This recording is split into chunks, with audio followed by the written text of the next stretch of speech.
और यूपी के अयोध्या से इस वक्त बड़ी खबर आ रही है।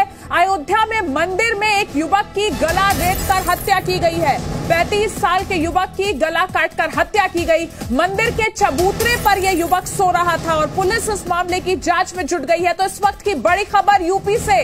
यूपी में एक युवक की गला रेतकर हत्या की गई।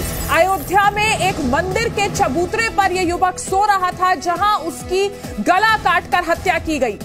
इस पूरे मामले में पुलिस जांच में जुट चुकी है और जो शुरुआती जानकारी मिल रही है उसके मुताबिक 35 साल का ये युवक एक मंदिर के चबूतरे पर सो रहा था जब इसकी गला काटकर हत्या की गई। ये तस्वीरें आपको दिखा रहे हैं यूपी के अयोध्या से।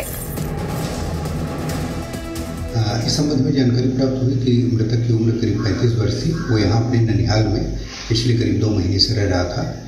घटना की पुलिस द्वारा फोटो वीडियोग्राफी करा के जो भी वहाँ पर साक्ष्य मिले हैं उनको संकलित किया गया है। शव को पंचनामा करके पोस्टमार्टम की कार्रवाई के लिए भेजा गया है। इस संबंध में मृतक के परिजनों को सूचित किया गया, उनसे तहरीर प्राप्त करके जो आवश्यक विधिक कार्रवाई है कराई जाएगी।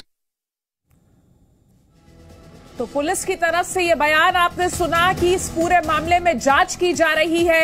जहां पर यह वारदात हुई उस जगह का वीडियो बनाया गया है। ये तस्वीरें आपको दिखा रहे हैं। हनुमान मंदिर के चबूतरे पर यह युवक सो रहा था जब इसकी गला काटकर हत्या की।